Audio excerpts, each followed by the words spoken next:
할렐루야. 우리 찬양 받으신 주님께 영광의 박수. 할렐루야.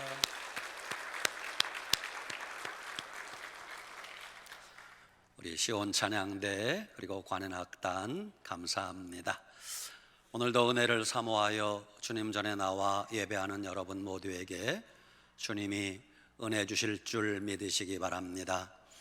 오늘 여러분에게 증거할 말씀의 제목 한번 따라 합시다. 기적을 행하시는 하나님.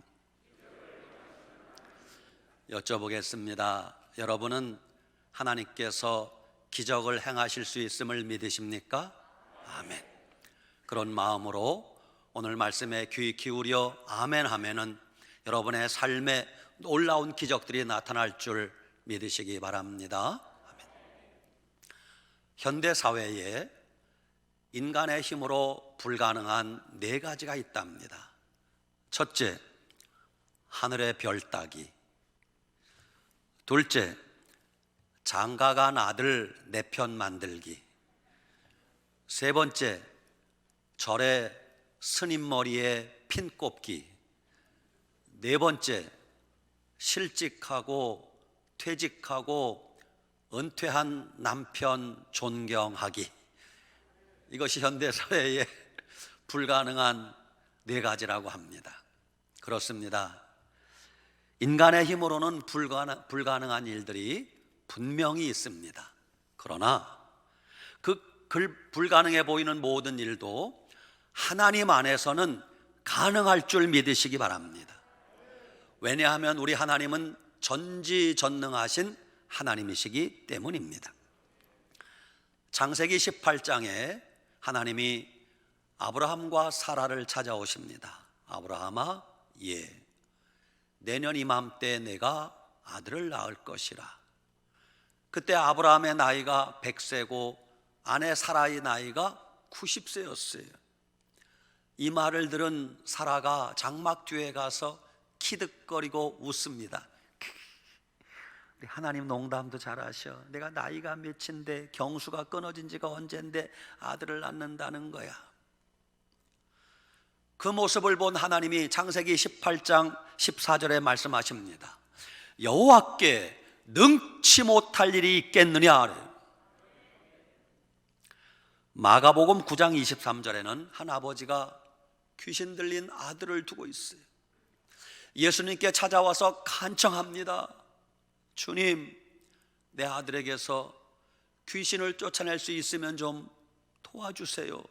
뭐든지 좀 도와주세요. 그러자 예수님이 그 아버지에게 이렇게 말씀하십니다. 할 수 있거든이 무슨 말이냐? 믿는 자에게는 능치 못할 일이 없느니라. 누가복음 1장에는 가브리엘 천사가 처녀 마리아에게 찾아와서 두려워하지 말라. 내가 잉태하여 아들을 낳을 것이라. 처녀인 마리아가 깜짝 놀랍니다. 내가 사내를 알지 못하는데 어찌 이런 일이 일어날 수 있습니까? 그러자 하나님이 이렇게 말씀하십니다. 대저 하나님의 모든 말씀은 능치 못하심이 없느니라. 아멘. 그렇습니다.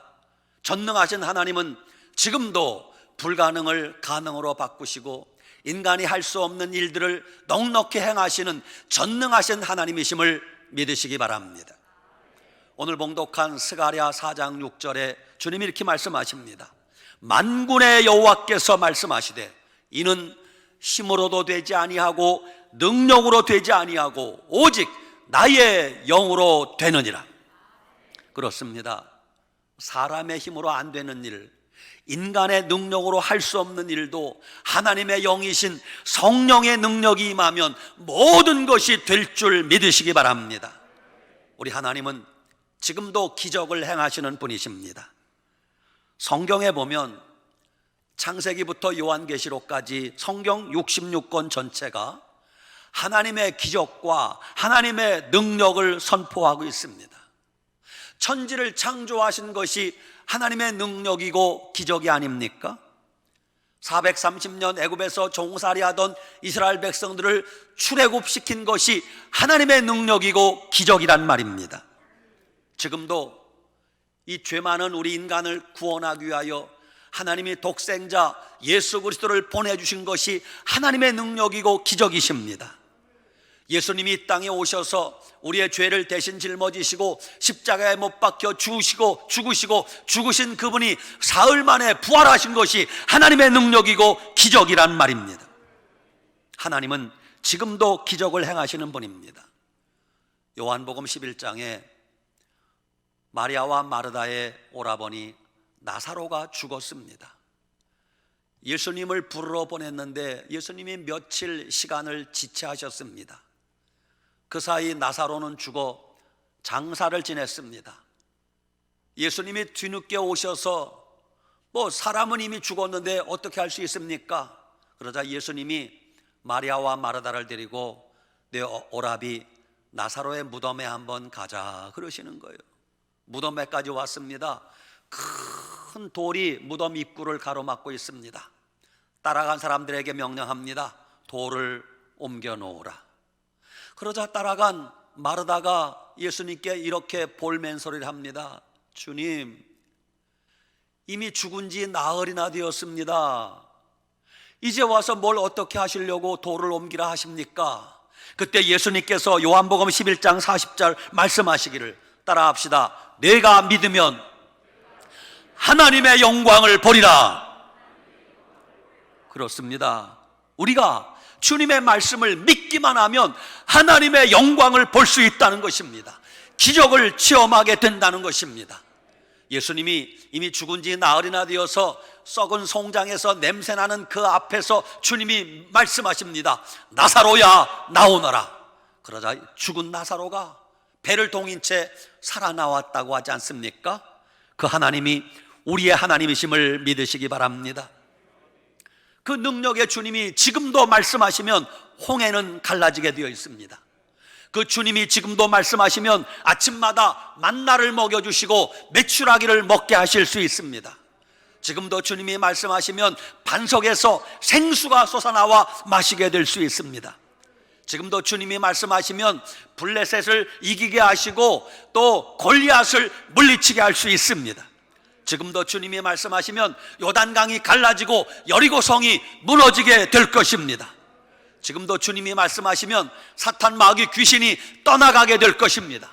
지금도 주님이 말씀하시면 모든 병마가 떠나가고 암덩어리가 떠나가고 깨끗하게 고침받을 줄 믿으시기 바랍니다. 주님이 말씀하시면 사망과 죽음은 떠나가게 되어 있습니다.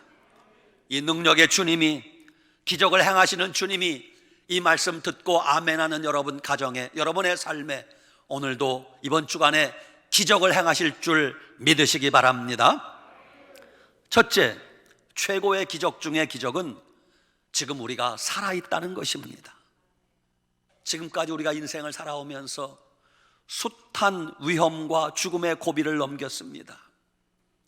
지금은 우리가 기억도 가물가물하고 잊어버렸지만 어렸을 때 시골에 살면서 물에 빠져 죽을 뻔했던 일이 한두 번입니까? 저도 개울에 몇 감으러 갔다가 죽을 뻔한 일이 한두 번이 아니에요. 근데 하나님께서 기적같이 살려주셨단 말입니다. 아주 옛날 어떤 병에 걸려서 사경을 헤맸는데 죽지 않고 살아난 거, 여러분 하나님의 은혜인 걸 잊어버렸습니까? 청년 때 어떤 사고를 당해서 분명히 다 죽는다고 했는데 죽지 않고 살아났다면 하나님의 은혜요, 여러분이 기적의 주인공임을 믿으시기 바랍니다. 지금 온 세계가 이렇게 코로나 바이러스가 창궐하는 가운데도 우리가 오늘 주 앞에 나와서 예배드리고 있다는 사실이 하나님의 기적 속에 살아가고 있음을 믿으시기 바랍니다. 벌써 20년이 지났습니다. 9.11 테러 기억하십니까? 그게 2001년 9월 11일 화요일 오전에 일어난 사건입니다. 무슬림의 테러로 미국 뉴욕 맨하탄에 있는 110층짜리 건물이 폭삭 붕괴되었습니다. 2,977명이 사망했습니다. 그 무시무시한 테러의 위기 속에서 극적으로 살아난 간증을 여러분에게 소개하려고 합니다. 그 110층짜리 무너진 세계무역센터 건물에 부총재가 한국인 이희돈 장로님이세요. 미국 워싱턴 성광교회 장로님이세요.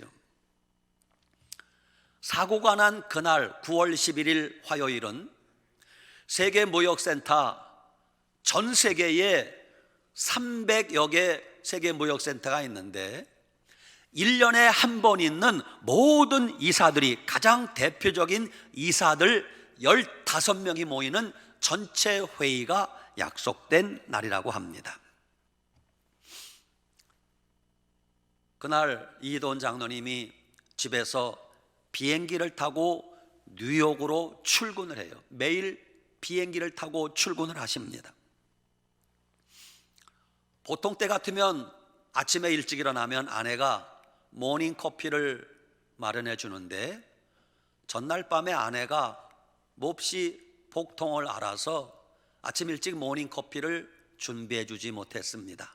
그래서 빈속으로 공항에 도착해서 뉴욕 가는 비행기를 공항에서 기다리고 있습니다. 집에서 모닝 커피를 못 먹었기 때문에 공항에서 커피 한잔 해야 되겠다. 커피숍에 가니 길이 너무 길게 늘어서 있는 거예요. 시간이 촉박해서 다른 커피숍이 없나 보니까 그 옆에 한산한 커피숍이 있어요. 가니까 직원이 한 명밖에 없고 손님이 하나도 없는 거예요. 가서 커피를 주문하니까 죄송합니다. 나는 오늘 처음 출근했는데 커피를 내릴 줄 몰라요. 매니저가 와야 되는데 매니저가 아직 오지 않아서 저는 그냥 가게만 지키고 있습니다. 이러는 거예요. 난감하잖아요. 이희돈 장로님이 돌아서 나오다가 그래도 자기가 첫 손님인데 뭐라도 팔아주고 싶었어요. 착해요, 안 착해요? 옛날에 이희돈 장로님이 어려울 때 양말 장사를 했대요. 그때 첫 손님을 놓치면 그렇게 기분이 나쁘대요. 그래서 아무것도 못하는 그 한 사람 직원에게 그럼 당신이 커피는 못 내리지만 뭐를 할 수 있냐 물어보니까 딸기 주스를 할 수 있대.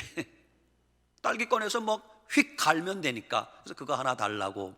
그래서 딸기 주스를 하나 받아서 평소에 안 먹던 거기 때문에 몇 모금 마시고 그냥 쓰레기통에 버리고 비행기에 올랐습니다.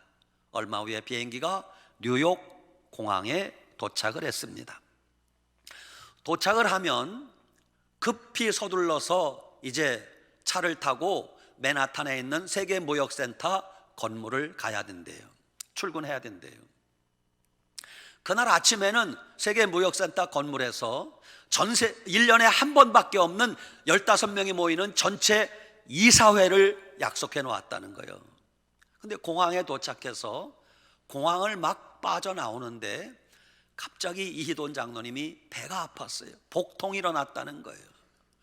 지금까지 10년 넘게 뉴욕 그 공항을 이용했는데 한 번도 공항 화장실을 이용한 적이 없대요. 왜? 비행기가 도착하면 러시아워 교통체증 걸리기 전에 빨리 빠져나가야 되기 때문에 급히 갔다는 거예요. 근데 그날은 너무 배가 아파서 도저히 그냥 갈 수가 없더라는 거예요. 그래서 뉴욕 공항에 화장실을 들어가서 끙끙거리고 20분을 앉아 있었다는 것입니다. 이제 큰일 난 거예요. 왜? 이미 회의는 지각한 거예요. 미국이란 사회는 회의에 지각하는 사람은 사람 취급을 안 한대요. 인간 이하의 취급을 한다는 거예요. 그러니까 여러분, 예배 드릴 때 웬만하면 죽지 않으면 지각하지 마세요. 지각하면 사람 취급을 안 한대. 근데 그날 지각하게 된 거예요. 어쩔 수 없이 20분 동안 화장실에서 끙끙거리다가 나와가지고 전화로 죄송합니다. 어쩔 수 없이 내가 오늘 늦었습니다. 이제 그 총재에게 전화를 하고 이희돈 장로님 밑에 스텝이, 그러니까 비서가 3명이 있대요. 다 전화를 해서 내가 오늘 이차 저차해서 늦었으니 당신들도 회의에 기다릴 필요가 없다라고 두 사람을 그냥 회의장에서 내보냈대요.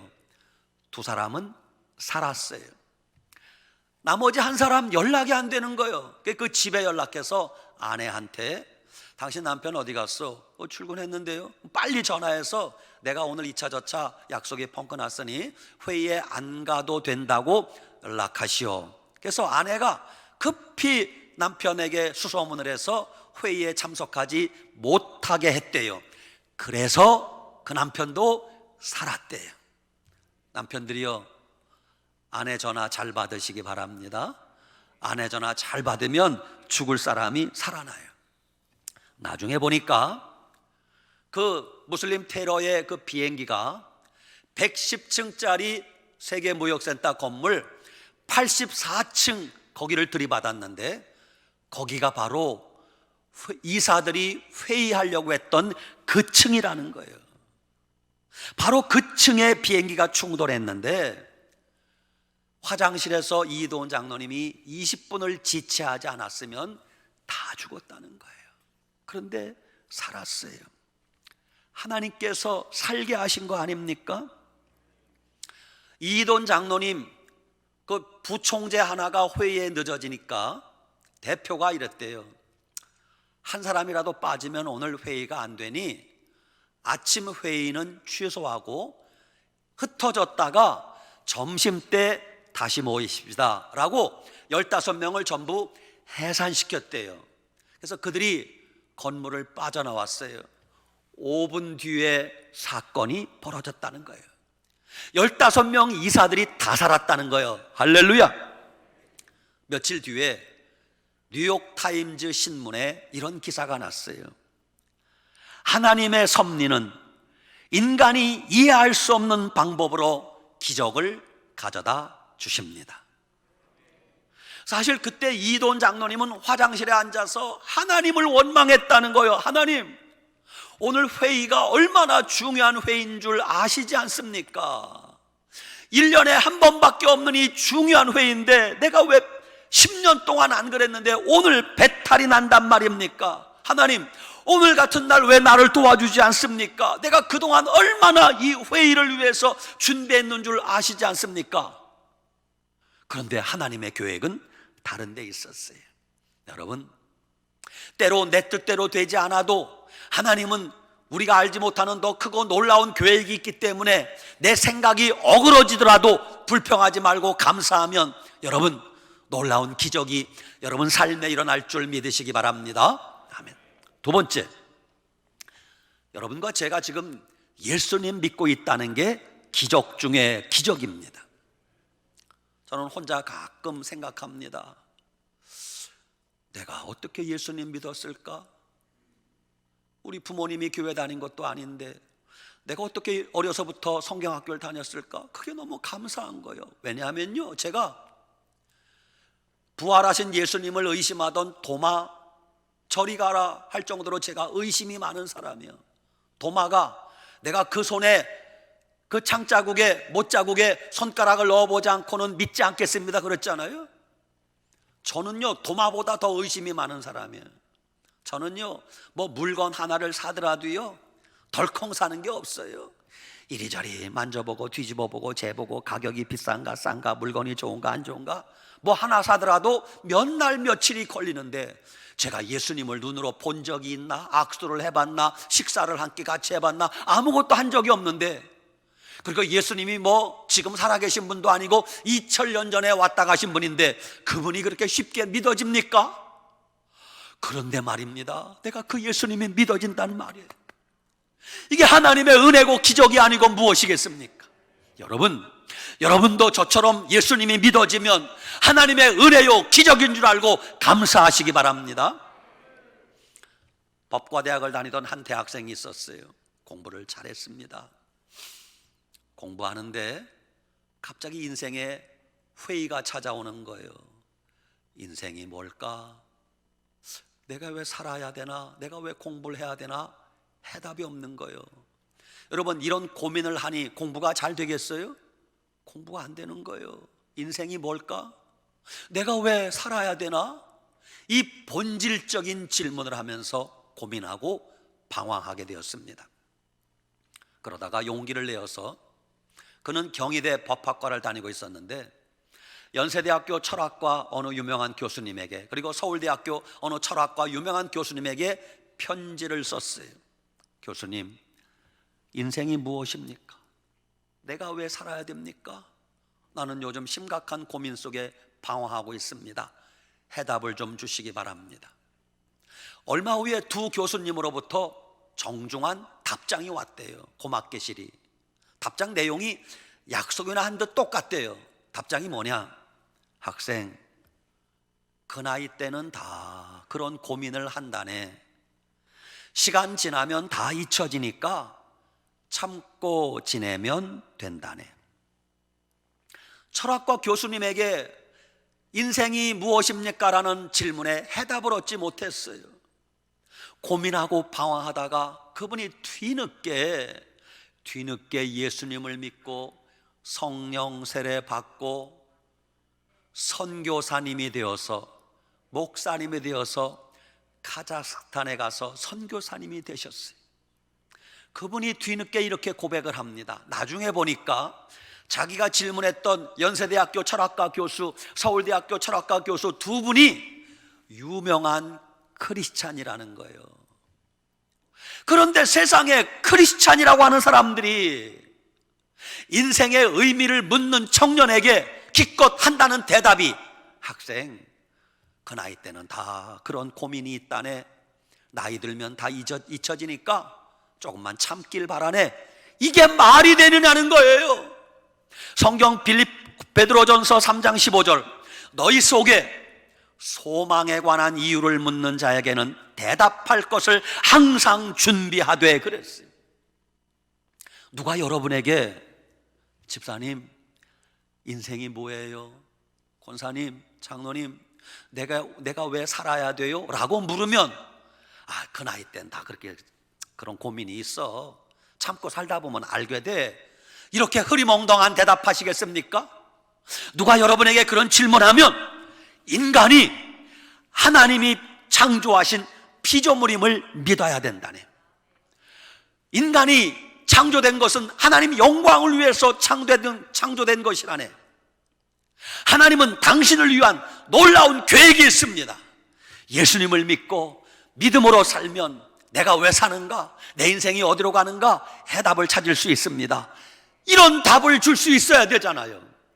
여러분은 예수 그리스도 안에서 인생의 의미를 찾고 인생의 마지막 종착지가 어디인지를 깨닫고 믿음으로 살아가시길 축원합니다. 아무튼 여러분과 제가 예수님 믿는 게 기적 중에 기적 아니에요.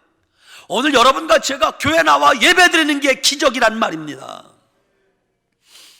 아까 말씀드린 세계무역센터 부총재이신 이희돈 장로님 간증 가운데 아버지가 예수님 믿은 간증이 아주 기가 막힙니다. 이희돈 장로님의 아버지는 이른 나이에 예수님 믿었대요. 몇 살에? 85세 예수님 믿었대.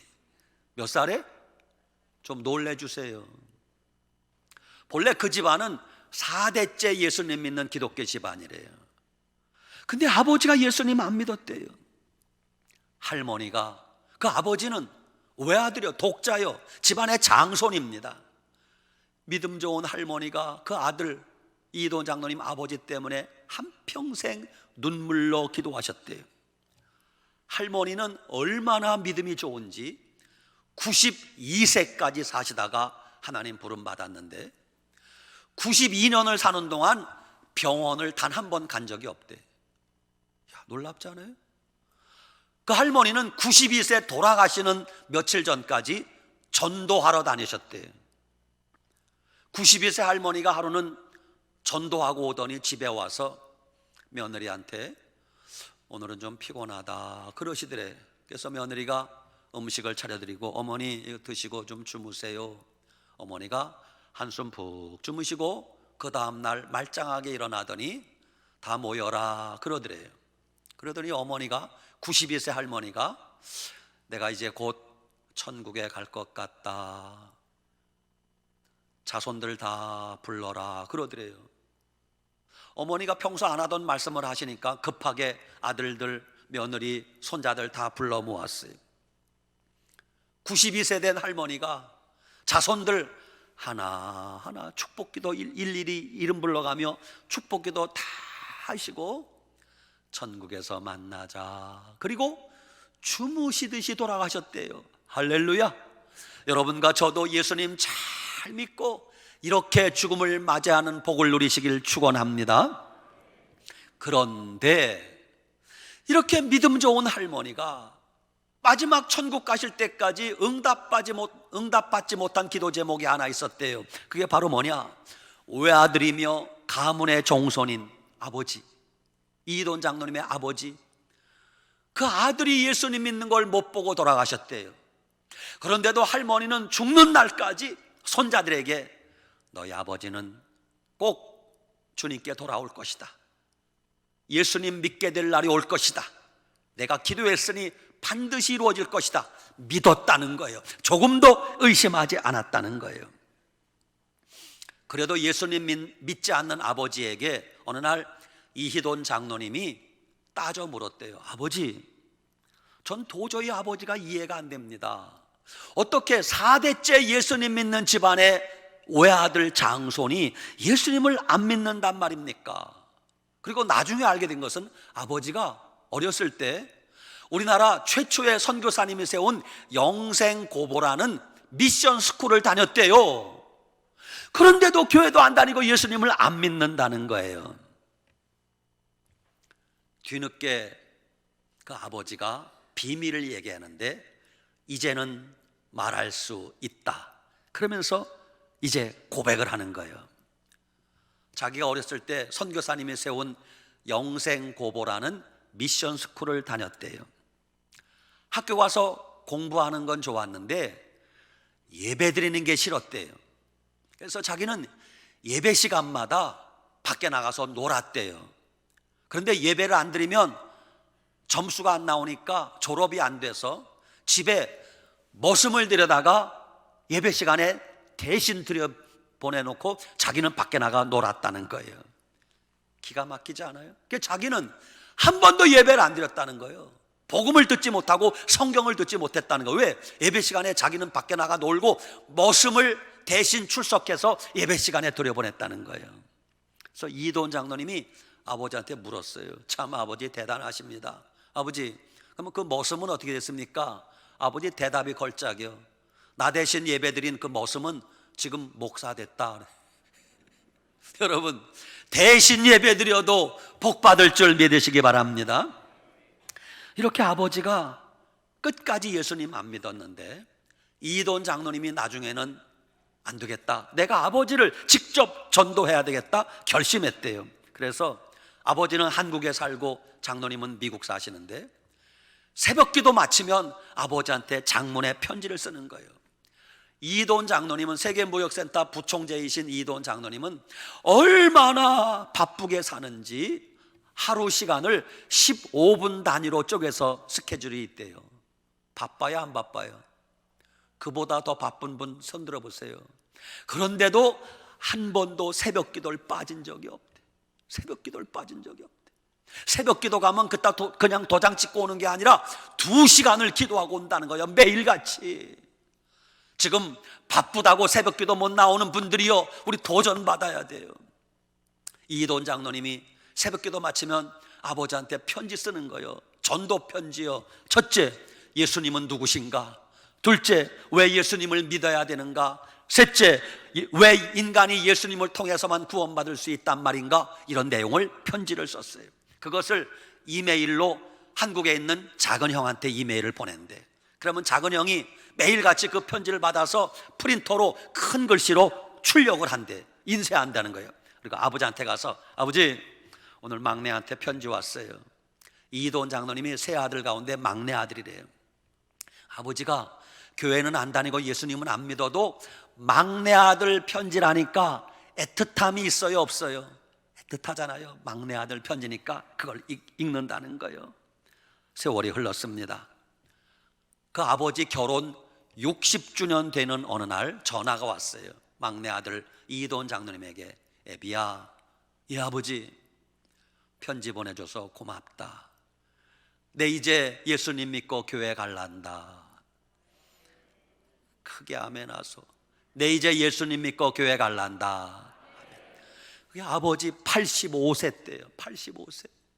아버지가 85세 예수님 믿고 교회 다니고 세례 받으셨다는 거예요. 할렐루야. 여러분, 사람의 마음 문을 여시고 기적을 행하시고 예수님 믿게 하시는 분이 하나님이심을 믿으시기 바랍니다. 기도하셔야 돼요. 이돈 장로님 그 눈물의 기도, 새벽 기도가 아버지를 구원한 거예요.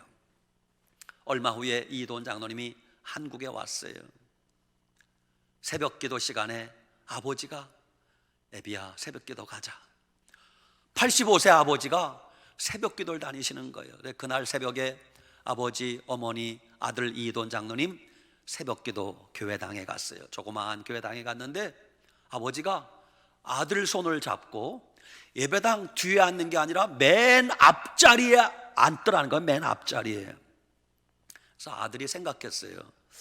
아버지가 가는 귀가 먹어서 목사님 말씀 잘 들으려고 앞자리 가는가 보다. 왜냐하면 아버지는 일제시대 독립운동을 하다가 붙잡혀서 고문을 당했대요. 그래서 가는 귀가 먹었다는 거예요. 그래서 아버지한테 물었어요. 아버지, 앞자리에 앉으시면 목사님 설교가 잘 들리세요? 그랬더니 아버지가 이렇게 말하는 거예요. 애비야, 내가 축복받는 비결을 알았다. 옛날에 너희 할머니가 나에게 말하기를 하나님 말씀을 들을 때 가까이서 듣는 사람이 복이 있다고 했단다. 그러니까 하나님 말씀 들을 때, 목사님 설교할 때, 목사님 침 튀기는 거리에 앉아라. 그래야 복이 된단다. 그래서 아버지가 맨 앞자리에 와서 앉더라는 거예요. 아버지하고 어머니하고 아들 이돈 장로님하고 맨 앞자리에 앉았어요. 잠시 후 아버지가 여러분 성경책 올려놓는 그 자리에 성경을 딱 펼치는데 성경 갈피 속에서, 책갈피, 성경책 속에서 가족들 사진이 쭉 나오는 거예요. 아버지가 성경책 놓고 그 옆에다가 아들 사진, 손자들 사진을 쭉 펼쳐놓더래요. 이돈 장로님이 아버지, 새벽 기도 와서 이게 뭐 하는 거예요? 창피하게. 애비야, 내가 왜 이 자리가, 앞자리가 복 받는 자리인 줄 알게 해주마, 보여주마, 그러더라는 거예요. 잠시 후 목사님이 설교하는데 아버지는 가는 귀가 먹어서 다 알아듣진 못한데 다만 앞에 앉아서 목사님 입모양을 보고 그게 무슨 말인가를 짐작한다는 거예요. 목사님께서 설교하시면서 여러분 축원합니다 그럴 때 있잖아요. 믿으시기 바랍니다 그럴 때 있잖아요. 할렐루야 그럴 때 있잖아요. 자, 목사님께서 여러분 하나님 말씀 듣고 믿음으로 살면 여러분 가정에 하나님의 복이 임하기를 축원합니다. 아멘이 시원찮아. 다시 하나님 말씀 붙들고 믿음으로 살면 여러분 가정에 복이 임하기를 축원합니다. 우리는 아멘만 하는데 그 장로님 아버지는 성경책 옆에다가 가족들 사진을 쫙 올려놓고 목사님이 축원합니다 그러면 큰아들 사진에다가 손바닥을 딱 두드리면서 아멘 그런다는 거예요. 두 번째, 목사님께서 여러분 말씀 붙들고 믿음으로 살면 하나님께서 들어와도 복을 받고 나가도 복을 받게 하실 줄 믿으시기 바랍니다. 그러면 둘째 아들 사진에다가 손바닥을 딱 두드리면서 아멘 한다는 거예요. 나는 여러분이 이거 따라서 하길 바라요.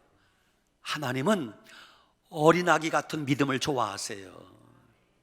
창피하게 그게 뭐냐고. 여러분 85세 노인네가 예수님 믿고 자손들 위해서 기도하는데 그렇게 사모한다는 거예요. 큰아들 사진 목사님이 축원합니다 믿으시기 바랍니다 할 때마다 큰아들 아멘, 작은아들 아멘. 자, 우리 연습합시다. 손바닥 준비. 옳지. 똑똑한 척 할 필요 없어요. 어린아이 같아야 돼. 여러분 앞에 지금 거기 아들, 딸 사진이 있다고 생각해요. 어느 쪽이 아들인가 봐. 왼쪽이 딸인가 봐요.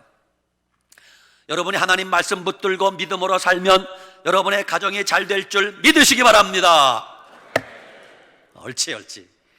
야, 난 이거요 그냥 듣고 흘려보내지 말고 우리 내일 새벽부터 좀 사진 성경책 속에다가 아들 사진, 딸 사진, 손자들 다 넣고 다니면서 안 갖고 왔으면 핸드폰이라도 열어놓고 손자 사진 꽉꽉 눌러서 도장 찍으시면 믿음대로 될 줄 믿으시기 바랍니다. 여러분, 이게 전부 하나님의 기적 아니에요? 세 번째 최고의 기적은 우리가 예수님 믿고 변화된 것이 기적이에요. 여러분, 예수님 믿고 조금이라도 변화됐어요? 안 됐어요? 변화됐잖아요. 제가 척보건데 여러분 예수님 안 믿었으면 지금 세상에서 한가닥 할걸요. 여러분 예수님 안 믿고 교회 안 다녔으면 여기 별 사람 다 있을 거예요. 뭐 교도소 떠나드는 것을 밥 먹듯이 하는 사람, 맨날 고래고래 술 먹고 소리 지르는 사람, 그래도 여러분이 예수님 믿었기 때문에 요만큼 변화되어 사는 줄 믿으시기 바랍니다. 흔히 말하기를 예수 믿어도 사람 안 변한다고 그래요. 그래서 어떤 유명한 목사님도 후배 목사들에게 그렇게 가르쳤어요. 사람 변화시키려고 하지 마세요. 교인들 변화시키려고 하지 마세요. 속 터져 죽습니다. 저도 그렇게 배웠어요. 나도 그렇게 가르쳤어요. 그런데 아닙니다. 예수님 믿으면, 예수님 제대로 믿으면 변화될 수 있어요. 변화되지 않는 게 그게 기적이야. 여러분, 예수님 믿어도 변화되지 않는다. 그러면 두 가지요. 예수님이 잘못됐거나 내가 잘못됐거나 두 가지 하나예요. 둘 중에 하나예요.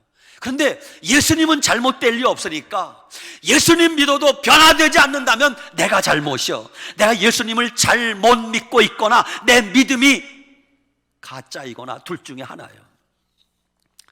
여러분, 생명의 근원 되신 예수님을 믿는데, 생명의 주인이신 빛의 근원이신 예수님을 믿는데도 변하지 않는다고요? 그거 잘못이요. 정말 예수님 믿으면 나도 모르게 변화됩니다. 누가 먼저 알아보는가? 옆 사람이 먼저 알아봐요. 옆 사람이, 다른 사람이 먼저 알아봐요. 자네 무슨 일이 있어? 뭔 일 있나? 자네 요즘 변했어? 이 말을 듣는단 말입니다. 예수님 믿으면 달라져요. 사는 게 달라지고 말하는 게 달라지고 행동이 달라지고. 전에는 온갖 거짓말하며 살던 사람이 예수님 믿으면 정직하게 살게 됩니다. 전에는 도둑질하던 사람이 예수님 믿으면 도둑질을 단호하게 끊게 됩니다. 전에는 온갖 미움과 다툼과 싸움질하며 살던 사람이 예수님 믿으면 싸우지 않아요. 여러분이 예수님 믿고 변화된 것을 첫째는 다른 사람이 알아야 되고, 둘째는 주님이 인정해야 그게 진짜 예수님 믿는 거예요. 사람이 변화될 수 없다는 말은 그건 잘못이에요. 그건 복음이 아니에요. 복음은 사람을 변화시키는 하나님의 능력입니다. 사람이 언제 변화됩니까? 공부 많이 한다고 사람이 변화될 줄 알아요? 안 변해요. 사람이 나이 먹는다고 변화된다고요? 안 변해요. 사람은 언제 변하는가? 예수님을 만나면 변화되는 거예요. 내 속에 성령님이 들어오시면 그때 사람이 변화되는 거예요. 이 간증을 여러 번 드렸으나 또 들어보세요. 한 중학생이 있었어요. 초등학교 때는 전교 1등을 놓치지 않았어요. 졸업할 때도 교장 선생님 상을 탔어요. 근데 중학교 들어가서 갑자기 공부에 취미를 잃어버렸어요. 공부가 곤두박질 하기 시작합니다. 그러면서 공부 안 하는 못된 친구와 어울리고 PC방에 드나들고 완전히 집안의 골칫거리가 되었어요. 아버지도 설득하고 달래보고 별짓 다 해도 학교 가는 날보다 안 가는 날이 더 많아. 지각은 밥 먹듯이 하고 뭐 결석하는 날이 학교 가는 날보다 더 많아.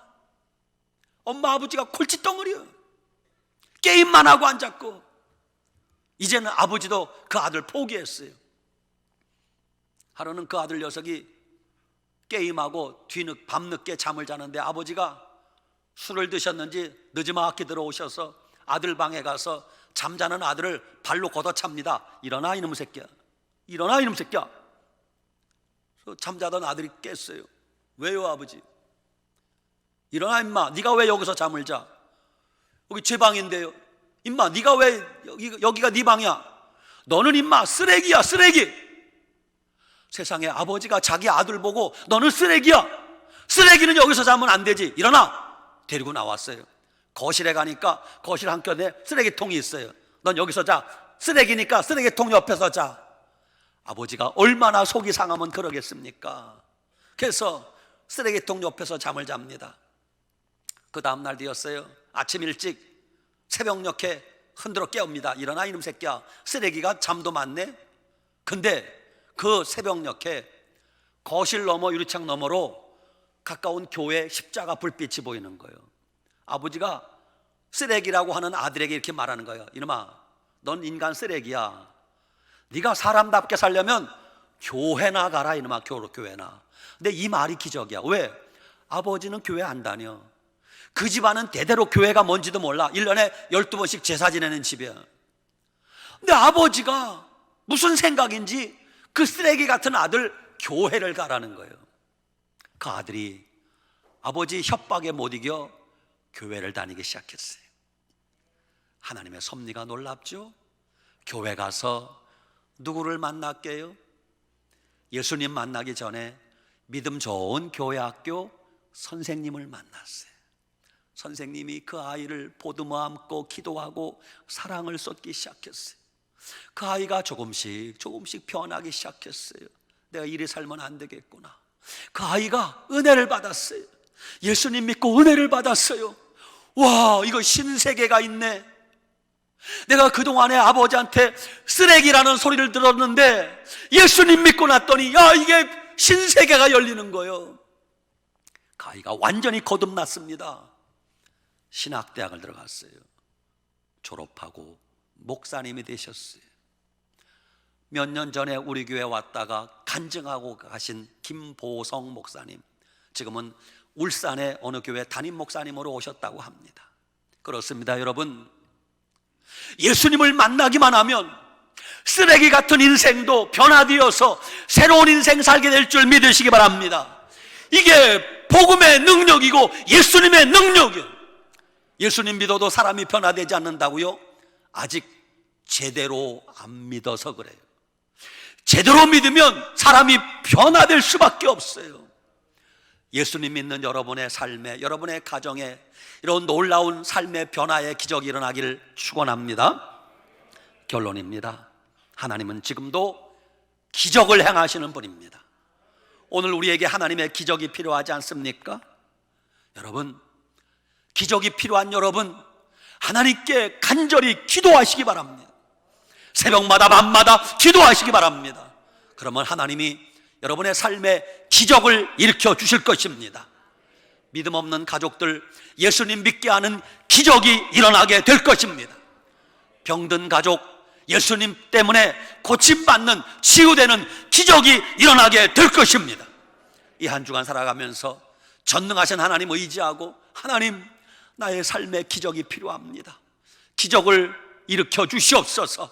간절히 기도하여 여러분의 삶에 기적 같은 일들이 쏟아지시기를 축원합니다. 아멘. 교회 소식 자막 띄워주시기 바랍니다. 지난 주일에 등록한 새가족 명단이 있습니다. 우리 기도해 주시고 우리도 항상 영혼 구원하고 전도하는 일에 힘써 주시면 감사하겠습니다. 다음, 매일 가정예배 성경 읽기표, 저기 중간에 성경 일동 목표인데 오늘부터 조금 분량을 줄였어요. 오늘은 어디 읽으면 돼요? 창세기 1장. 그리고 월요일부터 토요일까지는 제가 절반으로 줄여서 2장씩만 읽게 했어요. 왜 줄였는가 하면은 빨리 읽는 게 목표가 되면 안 돼요. 많이 읽는 것도 물론 중요하지만 그러다 보면 의미를 모를 수 있어서 이번에는 정독이 목표입니다. 아셨죠? 오늘은 몇 장만 읽으면 돼? 한 장만. 내일부터는 2장씩, 주일은 1장씩 할 거예요. 그러니까는 꼼꼼하게 기도하면서 정독하라는 거예요. 빨리 읽었다고 해치우지 말고. 아셨죠? 이제 오늘부터 또 동참해 주시기 바랍니다. 아셨죠? 다음 광고 빨리빨리. 오늘 2부 예배 후 남선교회 협의회 모임이 있답니다. 다음 12월 25일 성탄절에 세례식 준비되어 있습니다. 세례 입교 유아 세례 희망하시는 분 사무실로 신청 바랍니다. 다음 사단법인 늘사랑 둥지 창립총회가 오늘 연다고 했는데 사정이 있어서 일단 연기했습니다. 일정 추후에 공지하겠습니다. 다음 내일 월요일 오후 2시 권사회 모임이 소년부실에서 있답니다. 다음 연말 당회 준비를 위해서 각 위원회 위원장님들은 내년도 계획서를 오늘 수요일 저녁까지 사무실로 제출해 주시면 감사하겠습니다. 다음 포항 인권 세미나입니다. 포괄적 차별금지법의 문제점에 대한 인권 포럼이 있답니다. 24일 오후 2시인데 여러분 온라인으로 신청해야 된대요. 주보를 보시고 많이 동참해 주시기 바랍니다. 다음 포항 YMCA 생명나무 후원 회원 모집에 동참해 주시면 감사하겠습니다. 우리 정기석 장로님이 사무총장님으로 계신데 많은 기도와 후원을 부탁드립니다. 다음 대학 입학 수능 시험 그리고 취업을 앞둔 고3 학생들 명단 나와 있습니다. 이제 12월 13일이 수능 시험일입니다. 우리 자녀들 참 코로나 바이러스 때문에 혼란스러운데 시험 잘 볼 수 있도록, 또 취업하는 학생들 직장 취업 문 열릴 수 있도록 기도해 주시기를 바랍니다. 다음 교우 소식입니다. 결혼 소식입니다. 박은진 양 결혼식입니다. 박중직 안수집사님, 황유경 집사님 가정의 큰딸 결혼식이 이번 토요일 오후 1시 우리 영일대 해수욕장 앞에 라한호텔 5층에서 있으니 많이 축하해 주시길 바랍니다. 다음 없습니다. 장례식 광고 하나 있습니다. 우리 12교구 롯데 낙천대 구역에 이봉희 집사님의 아버님께서 그리고 임현미 권사님의 시아버님께서 어제 별세하셨습니다. 저 영덕 남정교회를 출석하시는 분인데 장례는 영덕 남정교회에서 주관하시고요. 저희는 오늘 오후에 문상을 좀 가겠습니다. 요 가까운 시민 장례식장에 모셨습니다. 필요하신 분 개별적으로 문상해 주시고 2부 예배 후 오후 1시쯤 교회에서 문상을 다녀오도록 하겠습니다. 이봉희 집사님 아버지, 임현미 권사님의 시아버지 장례식 기억해 주시기를 바랍니다.